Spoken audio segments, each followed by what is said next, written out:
The kitchen is too quiet. That's the first thing I notice when I wake up to the sound of nothing. Not the usual steady drip that has been my alarm clock for the past 3 weeks.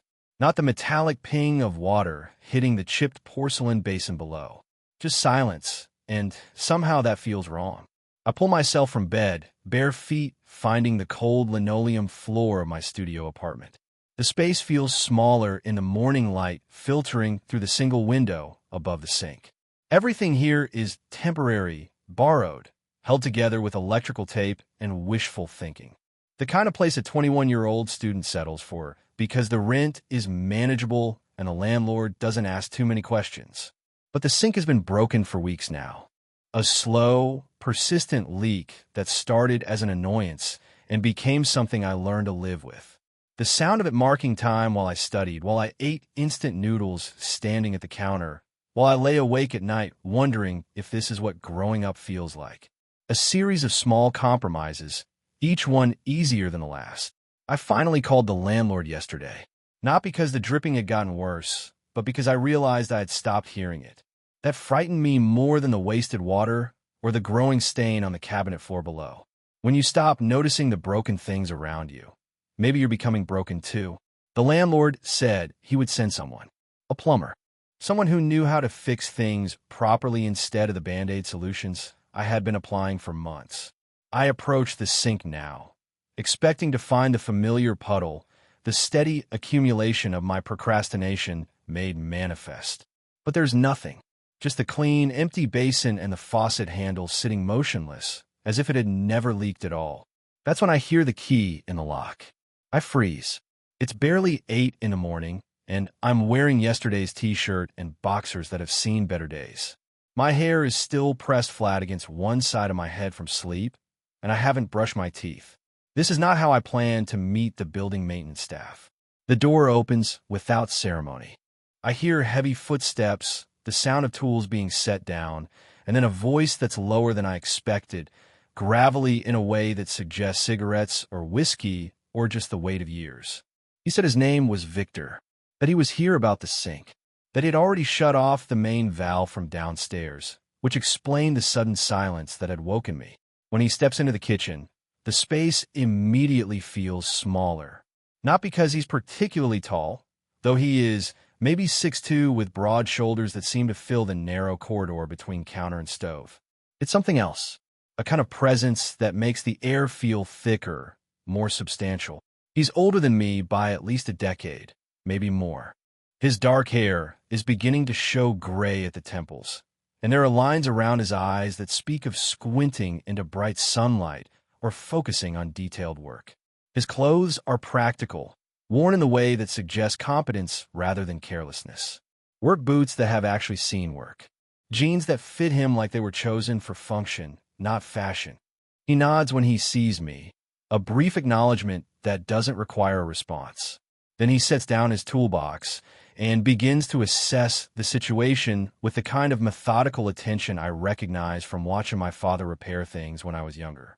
The way someone moves when they understand exactly what needs to be done and have done it hundreds of times before. I should probably get dressed, offer him coffee, make small talk about the weather or the building or anything that might fill the growing silence between us. Instead, I find myself leaning against the counter, watching him work with a fascination that feels disproportionate to the task at hand. He crouches low, examining the pipes beneath the sink, and I notice how his movements are economical, precise. No wasted motion, no hesitation. When he reaches for a wrench, his hand finds it immediately without looking. When he adjusts his position, his body shifts with a kind of fluid certainty that makes me aware of my own awkwardness. I realize I'm holding my breath. He glances up at me then, just a quick look, but something passes between us in that moment. Recognition, maybe, or acknowledgement of something neither of us is ready to name. His eyes are dark, serious, and they hold mine for just a beat longer than necessary before he returns his attention to the pipes. There's a metallic sound, the grinding of metal against metal, and then a definitive click. The kind of sound that suggests finality, completion, the end of one thing and the beginning of another. He rises slowly, wiping his hands on a rag that he pulls from his back pocket. His shoulders seem even broader now, filling the space between the counter and the stove in a way that makes it impossible for me to move without brushing against him. He doesn't seem to notice, or if he does, he doesn't seem to mind. The silence stretches between us, but it's not uncomfortable. It's expectant, like the moment before a storm when the air becomes electric and you can feel the change coming in your bones. He looks at me, then really looks at me, and his expression is steady, unreadable. There's something in his eyes that I can't quite decipher, but it makes my stomach tighten in a way that has nothing to do with hunger. "Now," he says, and his voice is quieter than before, almost intimate in the small space between us. He nods toward the sink, and I notice that his gaze doesn't leave my face immediately. "Turn it on. Let's test it together." The words seem to carry more weight than they should. This is just plumbing, I tell myself. Just a simple repair job in a rundown apartment. But when I step forward to reach for the handle, the space between us collapses to nothing. My shoulder brushes his chest as I lean past him, and he doesn't move away, doesn't make room, just stands there, solid and warm and impossibly close. My hand finds the faucet handle, and I'm acutely aware of every point of contact between us. The way his breath moves the air near my ear, the heat radiating from his body through the thin fabric of my t-shirt, the steady rhythm of his breathing, so much calmer than my own. I turn the handle, and water flows again. Steady this time, no longer the irregular drip that had been my constant companion. The repair is complete, successful, exactly what we both came here to accomplish. But neither of us moves away. The water runs clear and strong, glinting in the morning light that filters through the window above us. It should be a moment of satisfaction, problem solved, job well done. Instead, it feels like the beginning of something else entirely. Something neither of us planned, but both of us seem unwilling to break. The silence between us feels heavier than the sound of the running water, weighted with possibility and question marks and the kind of tension that makes ordinary moments feel extraordinary. I should step back, create some distance, restore the professional boundary that should exist between a tenant and building maintenance. But I don't, and neither does he. Instead, we stand there together, watching the water flow, while something shifts in the air around us. Something that has nothing to do with plumbing and everything to do with the space we're sharing, the breath we're sharing, the moment we're creating without words or plans or any clear understanding of what happens next. I've lived in this apartment for 8 months now, and I still feel like I'm camping. Nothing here belongs to me, not really. The furniture came from previous tenants who left it behind, or from thrift stores where I could afford to buy things that were already broken. The couch has springs that poke through the worn fabric. The coffee table wobbles unless you know which leg to avoid putting weight on.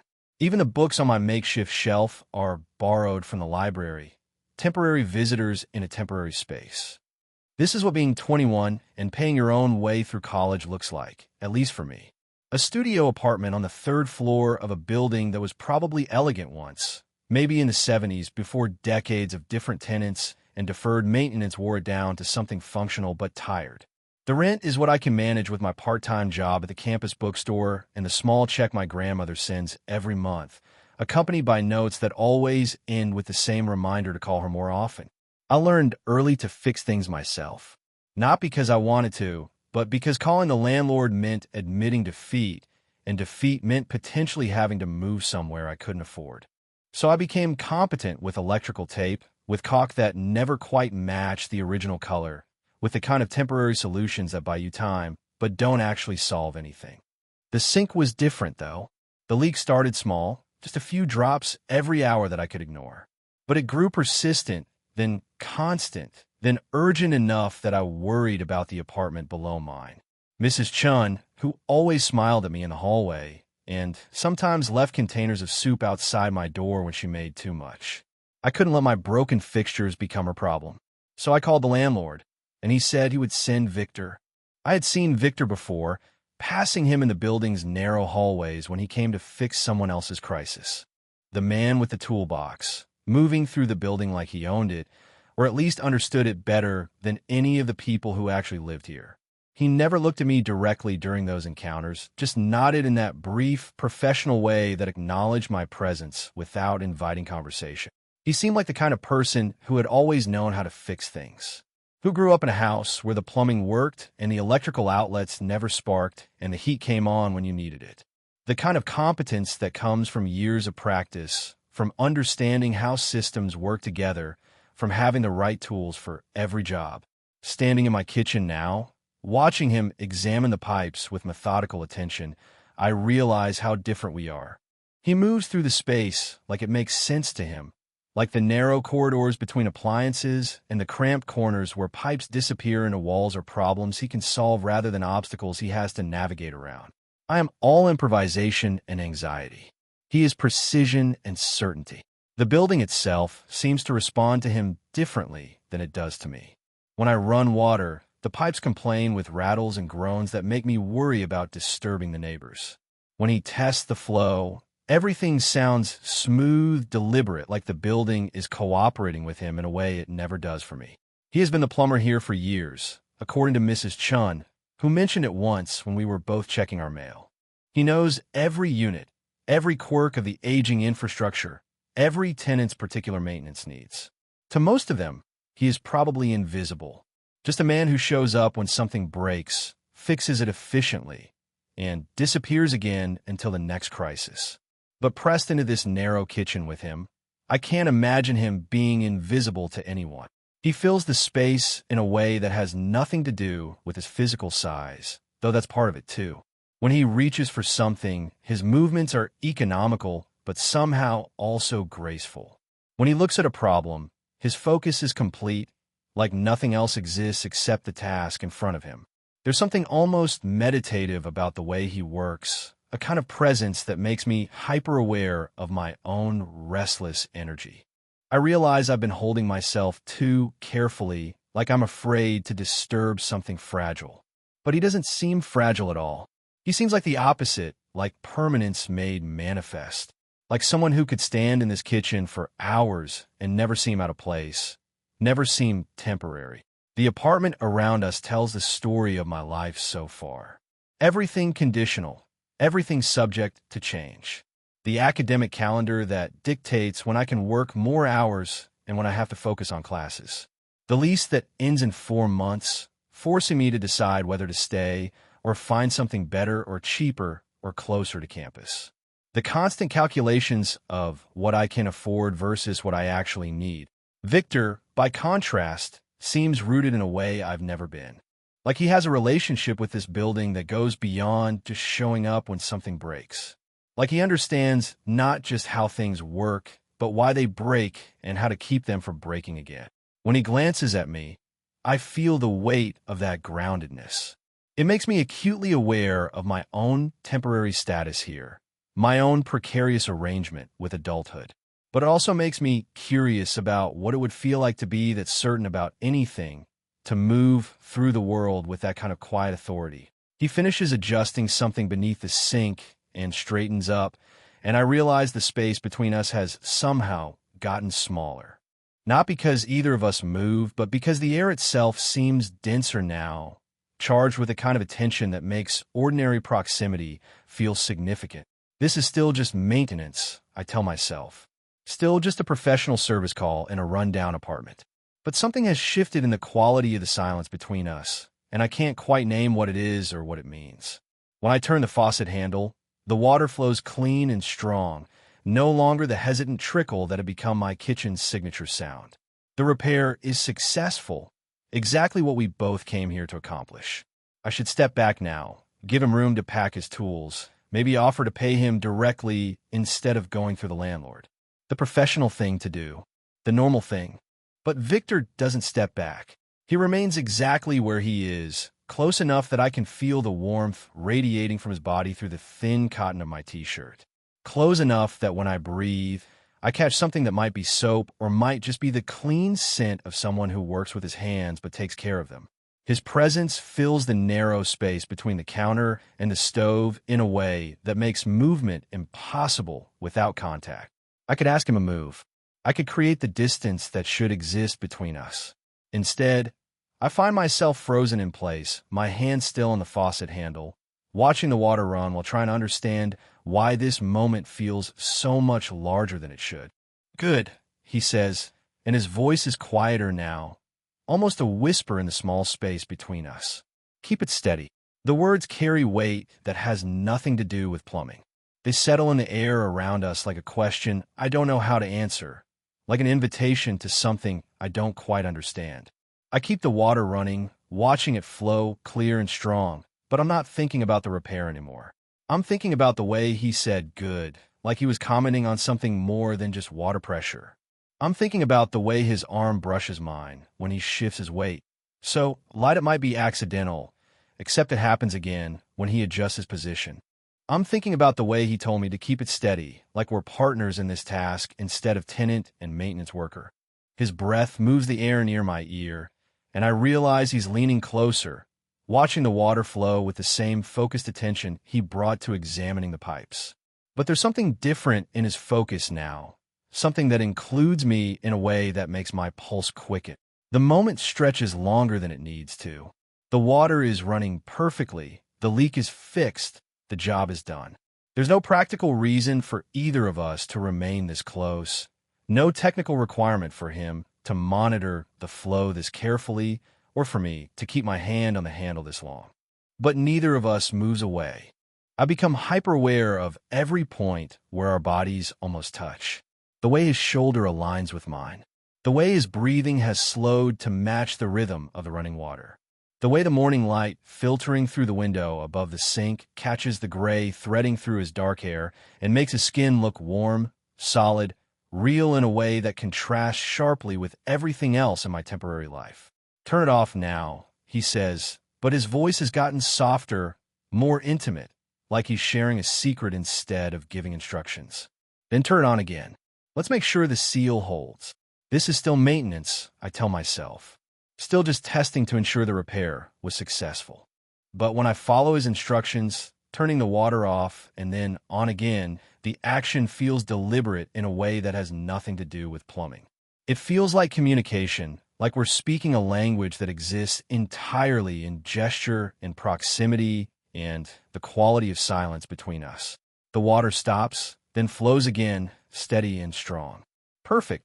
Again, he says, and now his arm is definitely brushing mine. Not accidental, but not quite intentional either. Something in between, something that lives in the space of possibility without committing to certainty. I turn the water off and on again, and this time when I reach for the handle, his hand moves at the same moment, and our fingers overlap for just a heartbeat. The contact is brief, could be dismissed as coincidence, but the way he doesn't immediately pull away suggests otherwise. The kitchen around us feels smaller now, compressed by the weight of whatever is building between us. The morning light seems brighter, the sound of running water seems louder, everything seems more vivid and immediate, like someone has adjusted the contrast on ordinary reality. I realize I'm holding my breath again. The water runs between our hands, warm where it hits my fingers, and I wonder if he can feel my pulse where our skin touches. I wonder if his heartbeat has quickened the way mine has, if he's as aware as I am of the precise geography of contact and near contact that exists in this impossibly small space. It doesn't feel like just water anymore. It doesn't feel like just a repair job or just a professional service call or just two people sharing a kitchen on a Tuesday morning. It feels like the beginning of something that neither of us planned, but both of us seem unwilling to interrupt.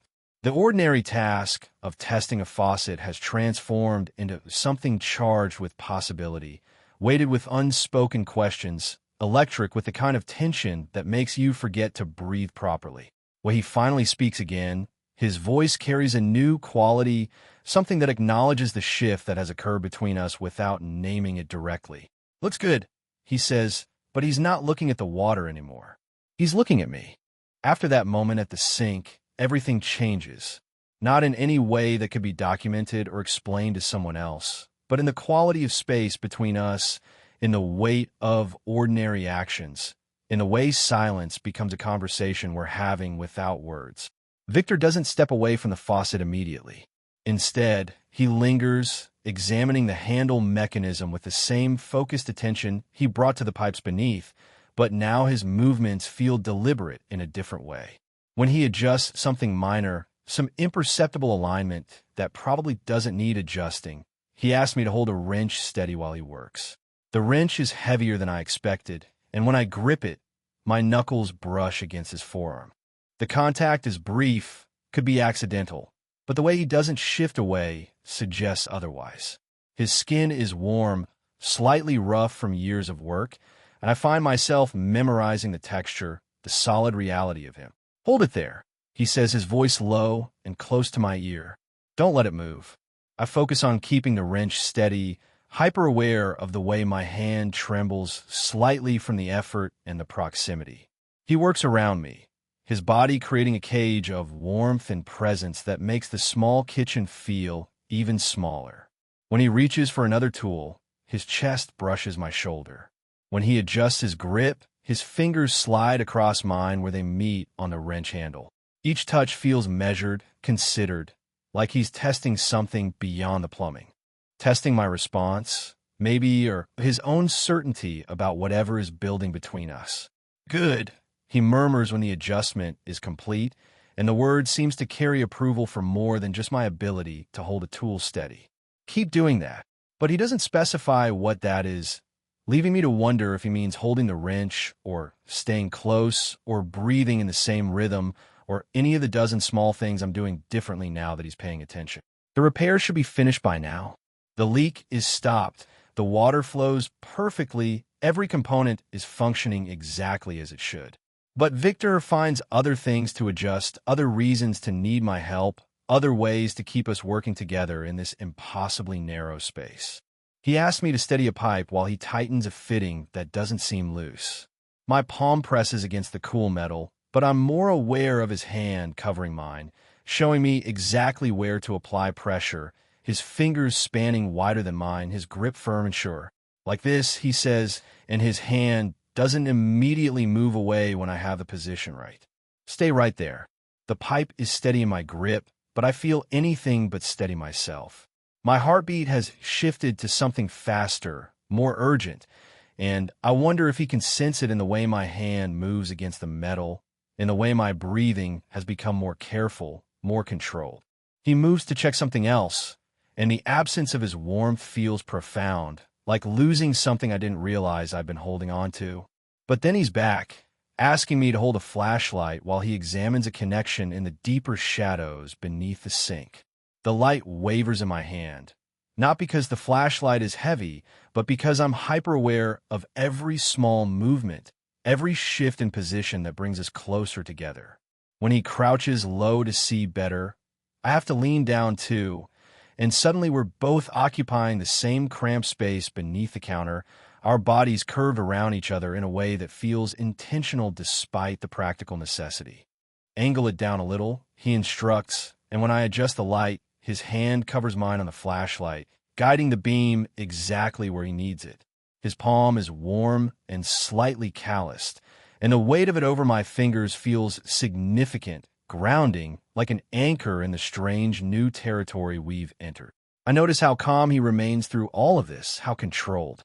While I feel like I'm discovering something new about physics, about the way proximity can change the fundamental properties of air and light and time, he moves with the same steady competence he brought to the original repair. But there's something different in his attention now, something that includes me in a way that makes every ordinary action feel charged with possibility. The flashlight beam holds steady under his guidance, illuminating whatever he needs to see, but I'm not looking at the plumbing anymore. I'm looking at the line of his jaw and profile, at the way concentration makes his features more defined, at the careful precision of his movements, even in this awkward position.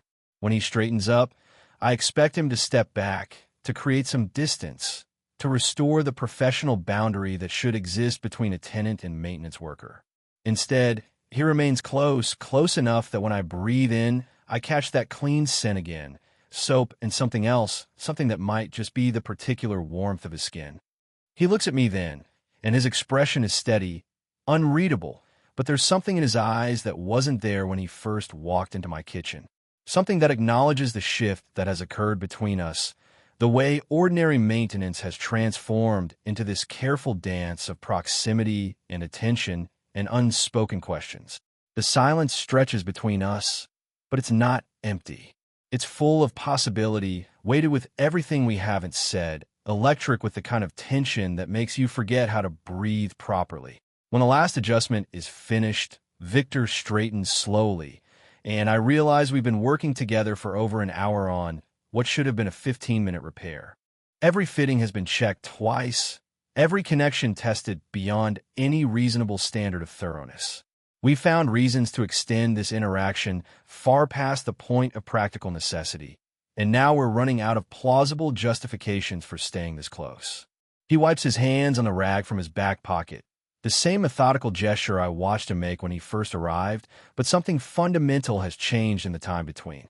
The silence that settles around us now feels different from the professional quiet that existed when he was simply a maintenance worker fixing my broken sink.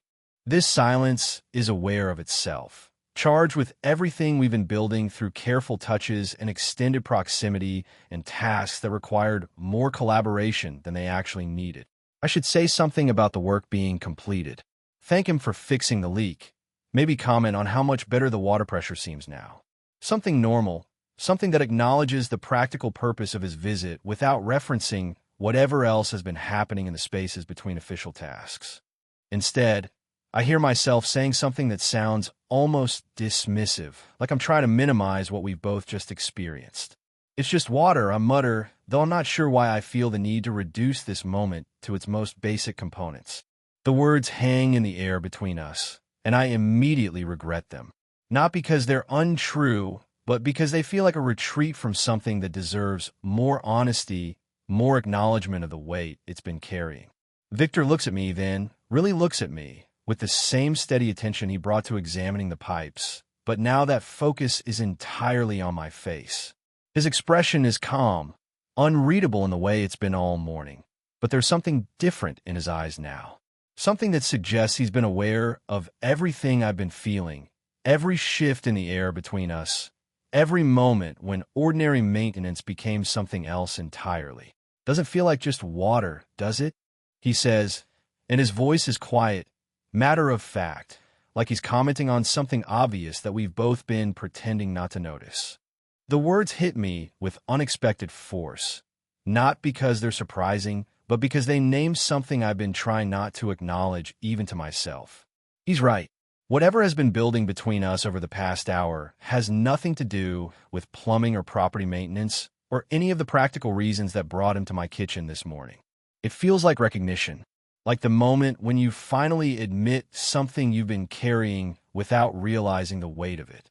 Like the relief of having someone else see what you've been seeing, feel what you've been feeling, acknowledge the reality of something that exists in the space between normal categories. The question in his voice isn't really a question at all. It's an invitation to honesty, to dropping the pretense that we've simply been tenant and maintenance worker engaged in a routine repair. It's an acknowledgement that whatever current has been running between us is real, undeniable, impossible to dismiss as imagination or wishful thinking. I feel exposed in a way that has nothing to do with being underdressed or unprepared for company. Exposed because he's seen through whatever casual deflection I was attempting with my comment about water, seen past my attempt to minimize something that has felt anything but minimal. The kitchen around us seems to hold its breath. The morning light filtering through the window above the sink has shifted, grown brighter and more golden, casting everything in a warm glow that makes this ordinary space feel transformed. The sound of traffic outside, the distant hum of other people beginning their Tuesday routines, all of it fades in a background noise compared to the immediate reality of standing here with him, of being seen by him in this new way.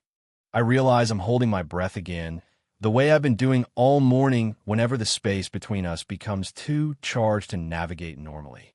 But this time, it's not anxiety that's stolen my ability to breathe properly.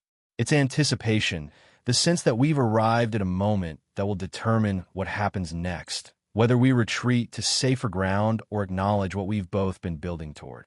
His words echo in the space between us. Doesn't feel like just water, does it? They're waiting for a response, for some indication of whether I'm willing to admit what he's already acknowledged, whether I'm prepared to step into whatever territory we've been approaching through careful increments all morning.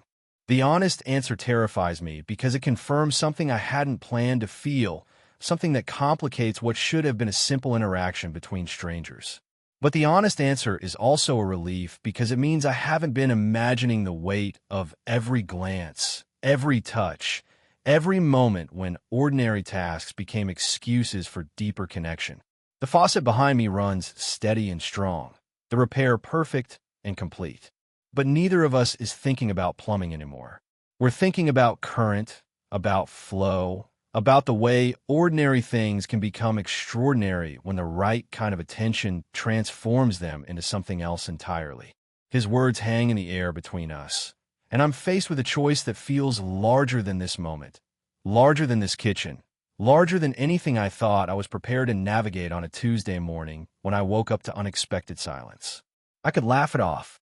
I could pretend I misunderstood, that his question was still somehow about plumbing, about water pressure and pipe fittings, and the technical aspects of repair work. I could step back, create the distance that should have existed all along, restore the professional boundary that we've been erasing touch by touch, glance by glance, moment by careful moment. I could thank him for fixing the sink, ask about payment, maybe comment on the weather or the building's aging infrastructure or anything that would shift us back to safer ground. I could treat his question as rhetorical, something that doesn't require a response, something we can both pretend was never spoken. The safe choice would be to retreat, to acknowledge that whatever has been building between us exists in a space too complicated to navigate, too risky to explore. He's the building's plumber, someone whose job brings him into contact with tenants in vulnerable moments, in private spaces, in situations where professional boundaries exist for good reasons. I'm a student, barely making rent, living in a space that's temporary by definition, my entire life arranged around the assumption that nothing here is permanent. The smart choice would be to recognize that whatever current has been running between us belongs to a category of experiences I'm not equipped to handle. That attraction between strangers, between people whose lives exist in completely different orbits, is better left unexamined, unacknowledged, unexplored. I could do any of these things. I could choose safety, choose distance, choose the path that leads back to ordinary Tuesday morning routine where he packs his tools and leaves, and I go back to being just another tenant in just another apartment with just another successfully completed repair. But standing here in the golden morning light, watching him watch me, feeling the weight of everything we've built through an hour of careful attention and deliberate proximity, I find I can't choose the safe path. Because he's right. It doesn't feel like just water. It hasn't felt like just water since the moment he told me to turn on the faucet and test it with him, since the moment our hands overlapped on tools that didn't really need steadying, since the moment I realized that everything ordinary about this interaction had been transformed into something electric and immediate and impossible to ignore. The admission forms in my throat, and I realize how much courage it requires to speak honestly about something that exists in the space between what's expected and what's actually happening. To acknowledge that whatever has been building between us is real, significant, worth the risk of naming directly. No. I hear myself saying, and my voice sounds steadier than I feel, clearer than I expected. It doesn't. The words seem to shift something fundamental in the air around us. Not just because they confirm what he already knew, but because they represent a choice, a deliberate step into territory that neither of us planned to enter, but both of us seem willing to explore.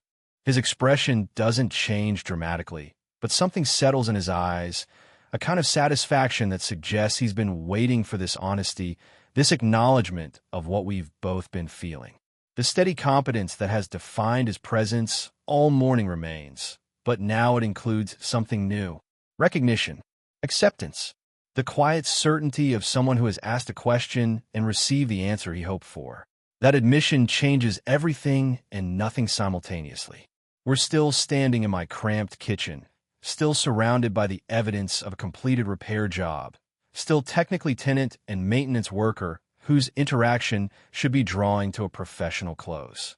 But we've also crossed into honesty about the current that has been running beneath every ordinary action, every casual touch, every moment when proximity became something more deliberate than circumstance required. Victor takes a step closer, not rushing, not pushing, but closing the distance between us with the same measured attention he's brought to everything else this morning. His movement is careful, deliberate, giving me space to respond, to reciprocate, to indicate whether this new honesty translates into willingness for whatever comes next. I don't step back. He reaches toward the counter beside me, his hand moving slowly enough that I could interpret the gesture as reaching for his tools, for something practical and innocent. But when his palm comes to rest on the counter next to my hip, not touching me, but close enough that I can feel the warmth radiating from his skin, I understand that this is not about tools or practical considerations. This is about proximity chosen rather than circumstanced into. This is about the space between us becoming intentional rather than incidental. This is about the acknowledgement we've just made translating into permission for whatever has been building to continue building. The choice is no longer hidden behind the pretense of plumbing repair or professional necessity. It's made in silence, in proximity, in the space neither of us is willing to break. It's made in the recognition that some things don't require words to be understood, don't require explanation to be valid, don't require permission from anyone except the people brave enough to acknowledge them. The faucet runs steadily behind us, water flowing clear and strong in the golden morning light that filters through the window above the sink. The repair is perfect, complete, exactly what we both came here to accomplish. But neither of us looks at it anymore. Instead, we exist in this moment of chosen proximity, this space we've created through careful increments of honesty and attention and the kind of courage it takes to acknowledge something that doesn't fit into normal categories. Victor's hand rests on the counter beside my hip, close enough that I can feel the warmth of his palm through the air between us, close enough that the smallest movement would bring us into contact. I can hear my own breathing, slightly uneven, slightly too careful, the way it gets when you're hyper-aware of every small action, every micro-decision that might shift the balance of a moment that feels balanced on the edge of possibility. I can hear his breathing too, steady and controlled in the way that has defined his presence all morning, but deeper now, more deliberate, like he's also paying attention to the rhythm of this space we're sharing. The kitchen around us feels transformed. Not because anything has physically changed, but because the quality of attention we're bringing to it has shifted everything into sharper focus. The morning light seems brighter, more golden, casting everything in a warm glow that makes ordinary objects look significant. The sound of distant traffic, the hum of the building's aging systems, all the background noise of Tuesday morning routine has faded into irrelevance compared to the immediate reality of standing here together. Neither of us speaks. There's nothing that needs to be said, nothing that words could add to what we've already acknowledged through proximity and choice and a simple fact of not moving away when moving away would be the sensible thing to do. His presence fills the narrow space between counter and stove in a way that feels natural now, no longer the awkward navigation of a professional service call, but something that belongs here, something that makes sense in a way that transcends practical explanation. When he shifts his weight slightly, the movement brings him incrementally closer, and I realize how much I've been wanting this closeness, how much the careful distance of the past hour has been a kind of restraint rather than natural boundary. I feel the warmth of him, not just the heat radiating from his skin, but something deeper, something that might be the particular energy of a person who moves through the world with quiet certainty, who understands how things work and how to fix them when they break.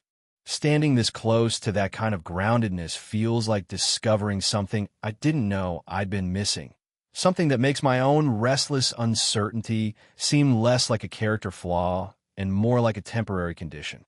The space between us has become something we're both tending, something we're both responsible for maintaining at exactly this distance.